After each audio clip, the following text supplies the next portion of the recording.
Thank you for staying with us right here on Bernama TV. I'm Gerard Ratnam. Welcome to the Nation ASEAN Plus. Today we delve into the world of women entrepreneurship or entrepreneurship, depending on where you come from, in ASEAN. So why do we talk about ASEAN? Because we are trying to get as much of information as possible with regards to ASEAN, just so when we get there to the point where we become the chair of ASEAN, we at least have a better sense of where we're going. Joining me in the studio is Krista Goon, the co-founder of Redbox Studio, and she's a host for Womenpreneur Asia. That's quite a mouthful. Womenpreneur Asia. Yeah. Did I get that right?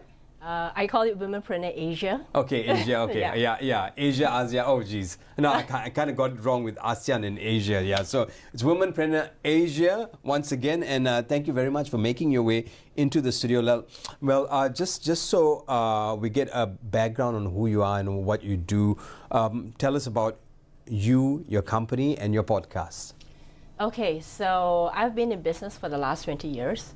I started Ka-ching. in 2004, Mm-hmm. and I always call myself the accidental entrepreneur because I never wanted to be in business. Right. All I wanted to do was to rise up the corporate ranks and perhaps one day become the VP or the president or something, or an organization.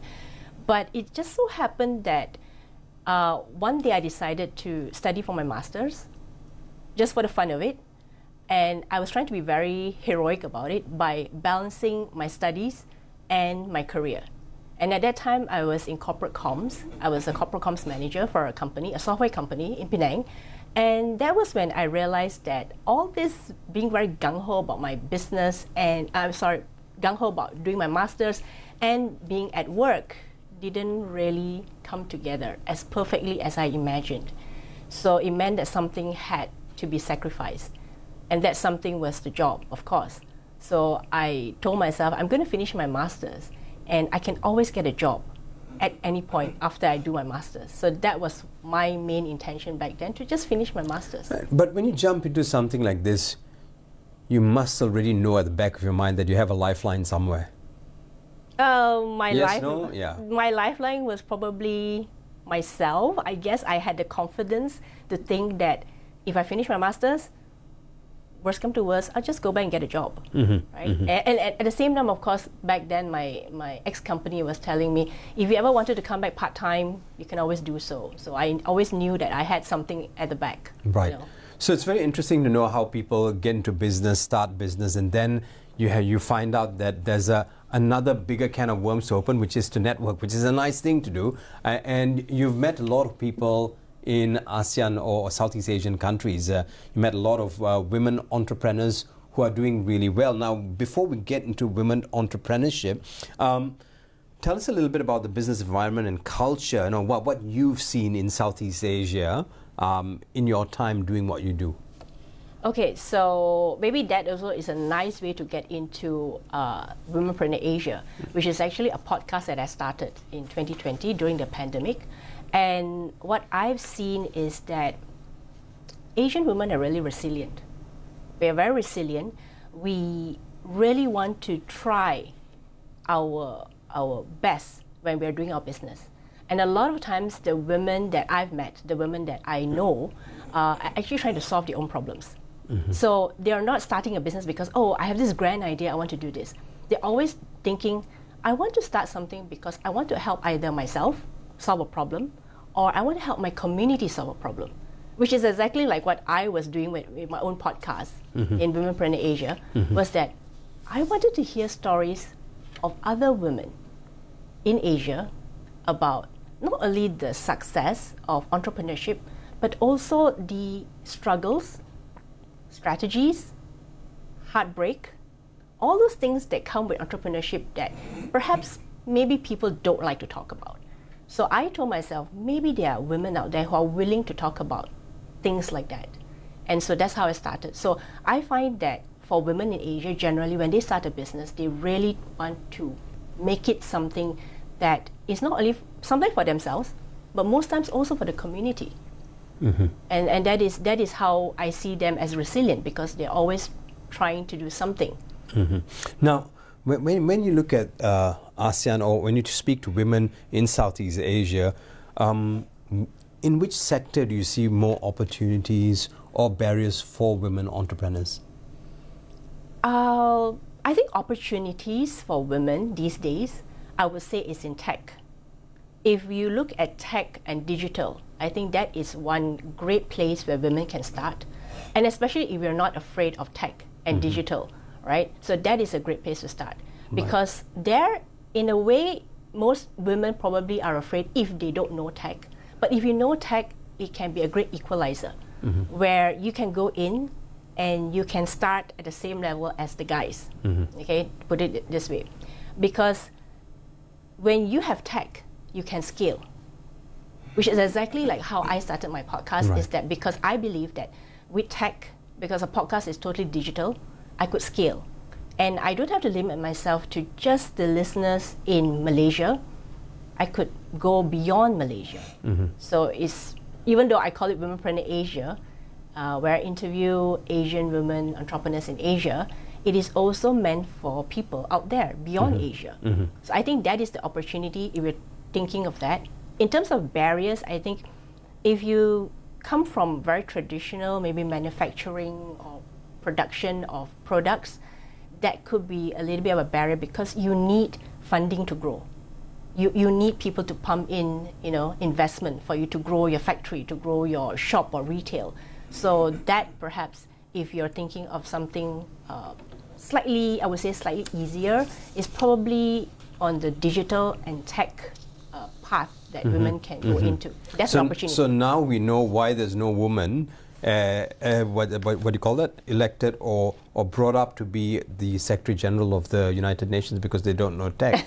But having said that, you've spoken to some amazing women, and we're going to go through a list of women that she's spoken to in Southeast Asian countries, in keeping with our spirit here on the nation ASEAN Plus. So let's start with Malaysia. You spoke to Jay Dason, the co-founder of Boomgrow, Malaysian Agritech, and also the general manager of Dandy Modern Food. Tell us all about this. Okay, so I have had so many women on my podcast, but I had to choose two, right? For purposes of this program. You had to. Okay, all right. Yeah. Okay. Because I try to be fair, because it's ASEAN, right? We're talking about all the different countries in ASEAN. Right. So Jay has a very interesting story. She's a lawyer by training. And she was looking at sustainability issues. But she also felt that sometimes, looking at sustainability is such a big picture.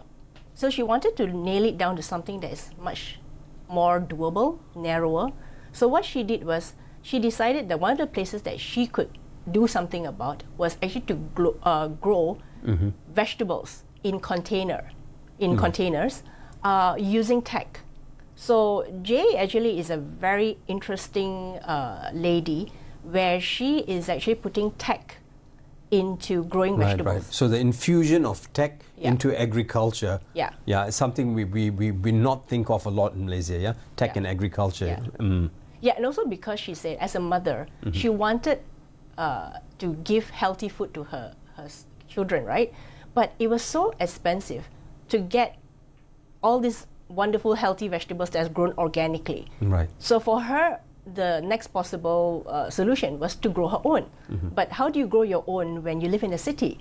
And it's so difficult to find land, right? So she decided to repurpose containers and put the tech into space. To tech as in, how much of water, I think, what's the lighting, and all those tech that's needed to grow the vegetable, to make it a clean, she called them clean greens. Right. Yeah. So them being clean greens, was it sustainable, and what was the price point like? I think for her right now, I think she's trying to make it as affordable as she can. But at the same time, she's also working with restaurants and cafes to use the vegetables in their menu. Right. Yeah. Right. Now, having said that, let's move to Michelle Yeoh, the general manager of Dandy Modern Food. Sounds really funky. Okay. So Michelle is a friend, but she's also an architect who decided to go into F&B, which is very unusual. But again, the reason why she went into food was because she said that she wanted to also offer healthy, wholesome food to people in the community. Right. So again, back to my point, right? When women start businesses, we want to provide something wholesome, something nutritious, something good for their family as well as the people around them. So they're doing really well. They have 2 outlets in Penang and 1 outlet in KL. Now, that's fantastic. We've covered Malaysia, and I mean, what a good place to start. When in Malaysia, talk about food first. So when you look at our entrepreneurs or female entrepreneurs within the country, they're thinking of how to make food better by bringing up its quality and its freshness. Now, having said that, let's move to our Indonesian friends, kawan di seberang. Zafira Lobis is the next person we're going to talk about. She's the CEO of Babylonia, Indonesian in baby equipment rental. I don't understand. Okay, so Zafira is a very interesting lady, very smart. Again, not someone that you would think to be an entrepreneur. She's a lawyer by training. What she does is she came up with this idea actually because when she was pregnant with her baby, she started checking around for things like strollers, car seats, and she found that this was so expensive, right? I mean, just for your firstborn, you buy this and this, and they're so expensive. So she decided to come up with a rental business for these products or this equipment or these products that you use with your baby, right? Use for your baby. So that's how she started her business, and then it started to grow. It grew to more and more people wanting that for themselves because they didn't want to buy. For instance, if you're going for a holiday, you're not going to spend, a few thousand ringgit just to get a special stroller so that you can get on the plane, right? So what she does is she rents out this equipment, and over time, I think people just love the idea, and she has actually grown bigger and better in every single way. Right. So she's renting baby equipment stuff like what, strollers, car seats, and then after that, during the pandemic, and she's a very smart lady, during the pandemic, she started also renting out toys to, parents who were stay at home and couldn't do much with their kids. So if your kid gets bored with one toy, you swap the toy. Yeah. Wow. Yeah, and so the beauty of her business is that she can really use that as a formula for other things that you want to rent out. But what I like about her, and this I have to tell you, Gerard, is that after she got so famous, she became so famous and so good at what she did, right? She had so many competitors who tried to copy her. And you know what she did? She invited all her competitors to become her collaborators. Right. And so she just became a platform. She became a platform. So she herself was the platform for all these 100 over people who wanted to emulate her in this business. And she just said, come along, we'll do it together. Yeah. What a success story. Now, from Indonesia, let's take a look at Tarim Shah. I think, is she from Singapore? She is actually a Bangladeshi woman, but right now her company is based in Singapore. Right. So she's come from Bangladesh and started a company is she a Bangladeshi residing in Singapore? She is a Bangladeshi who has her company in Bangladesh, but she also has a company in Singapore. So she has 2 companies basically. Right. She's a co-founder of 2 startups. So Tarim also is pretty interesting because she is the co-founder of Amar Lab. And when I asked her, what is Amar Lab?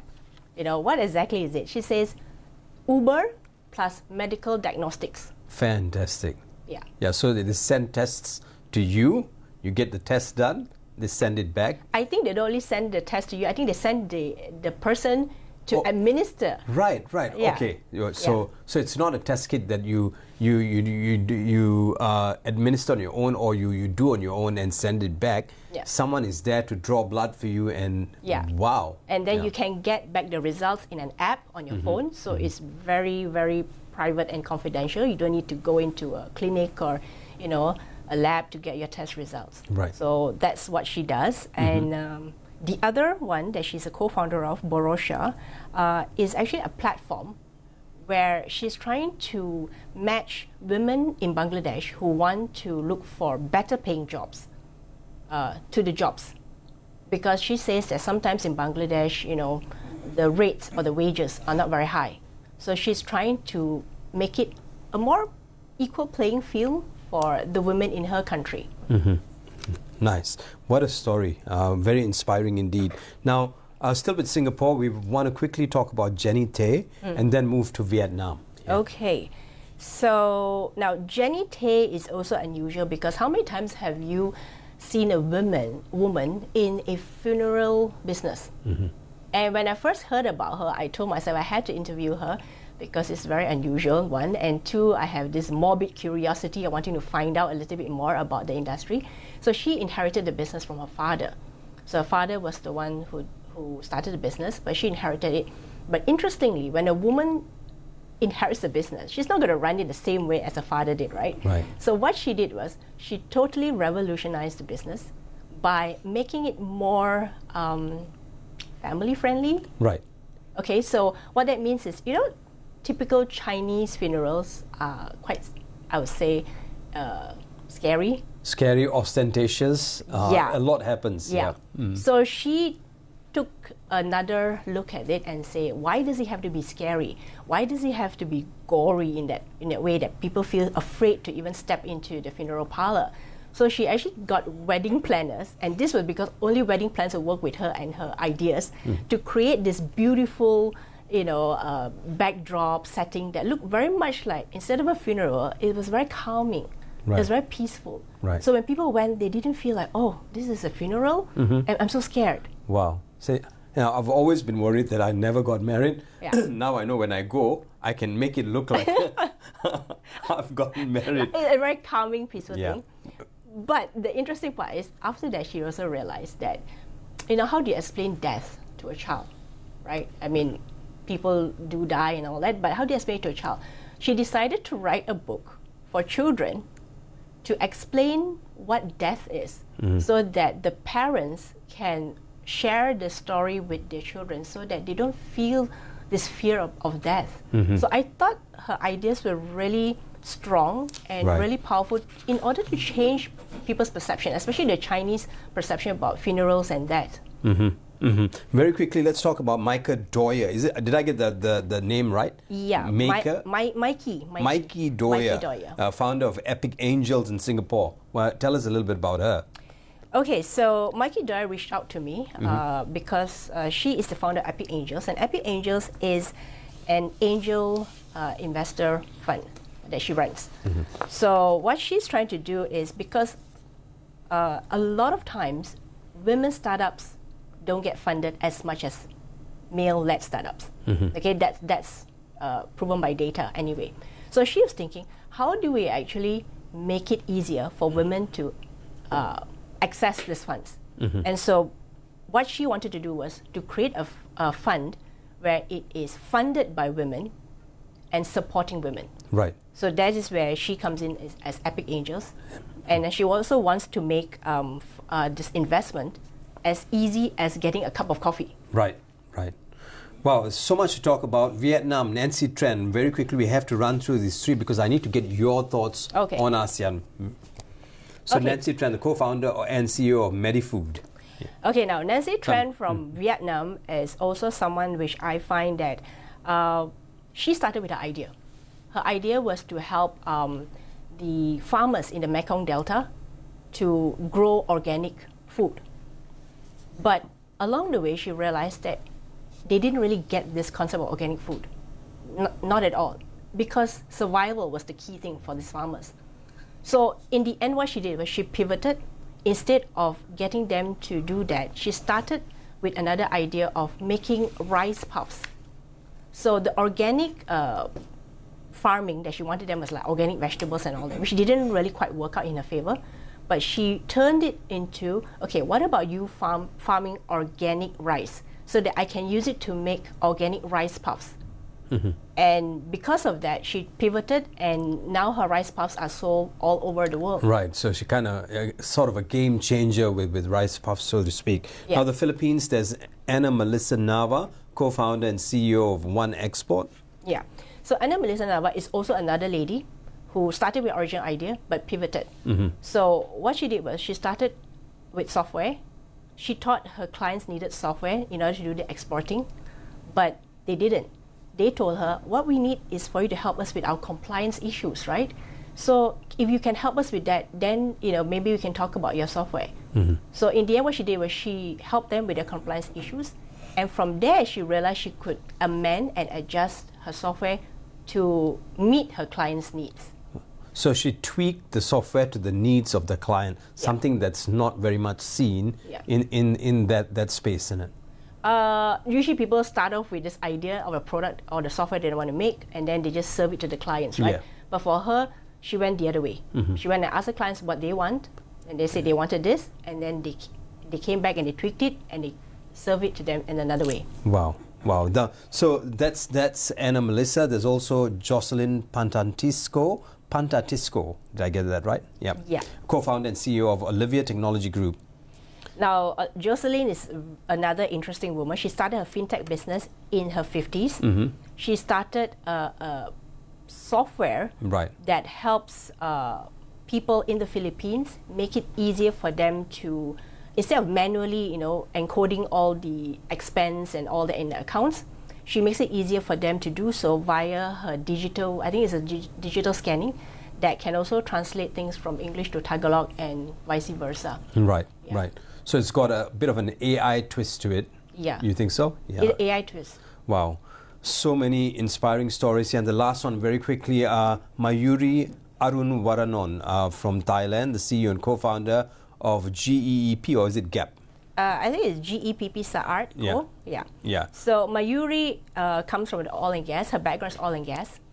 But when she went back to Thailand after working oil and gas for a while, she wanted to do something for her people. And her people meant that the people in the community. So she thought that what kind of legacy would she want to leave for the children, the next generation? She wanted clean land. And if you have landfills, there is no clean land, so to speak. So for her, she needed to figure out how do we reduce the waste in landfills. So for her, it was so easy, right?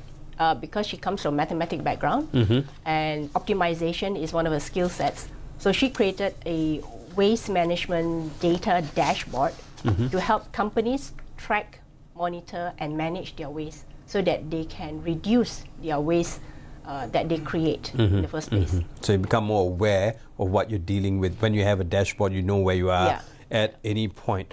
Now, we've got a few minutes left, and I want to take this time to get your thoughts. So you've spoken to so many women in ASEAN. What advice would you give to aspiring women entrepreneurs in ASEAN, also in Malaysia here? After speaking to all these people, what are those 1-2 low-hanging fruits that people need to think of and use them straight away? I would say that the first thing is you have to solve a problem. If you're talking about entrepreneurship, you really have to solve a problem. And the problem is not just a problem that you imagine. It's a problem that you really need to go into the community, ask them, what problem are you having? For instance, like in the case of the Anna Melissa Nava, what she did was she actually went to ask her clients, like, is this what you want? And they told her, no, this is not the software that we want. We want you to help us with compliance, right? So that's how she managed to tweak and create something that they really wanted. So solve a real problem. And a lot of people say, how do I know what's a real problem versus a fake problem, right? Go and talk to potential people who could be your clients. Ask them. Or if they're already using other people's products, like what do they like about the product? What don't they like about the product? And what other features or extras, if they could have, in that product, what would they want to see? So that perhaps is the first one. We've got 2 minutes more and we have to be really quick about this. What would be your advice to, and I know it takes a lot of thinking to do this, what would be your advice to policymakers or to the government looking at the future, looking at Malaysia becoming the chair of ASEAN in 2025? I would say... And be honest with us, please. Okay. So I would say probably there are things to do. The first one definitely is money. Okay, access to funding for women. And I know even I've spoken about Mikey Doyle and her angel investment fund and all that. Angel investment is just one part of it. Of course, there's venture capitalist funding and all that. But support from the government in terms of funding is also very crucial for women to be able to grow and sustain and enlarge their businesses sometimes. And even sometimes to start, because some people just don't have the capital. Like I was mentioning just now, if you're in a business that is product related, and not even digital and tech, you also need some form of startup money, right? So you need some form of funding in order to get it started. So that is one. Two, I think in terms of workshops, programs, Malaysia is doing really well. We have a lot of that. But I think we want to have a lot more on the community side. How are we supporting entrepreneurs as a community? How are we supporting them, on the long term? For instance, do we have long-term programs, not just a one-off, one-day workshop or two-day workshop?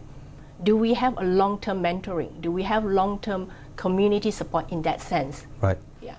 With that, we'd like to thank you very much. Go look at her podcast. It's Womenpreneur Asia. You can Google Krista Goon, KristaGoon. She's the co-founder of Redbox Studio. You can find out anything and everything about her on that World Wide Web. We also know her as Google sometimes, depending on what search engine you use.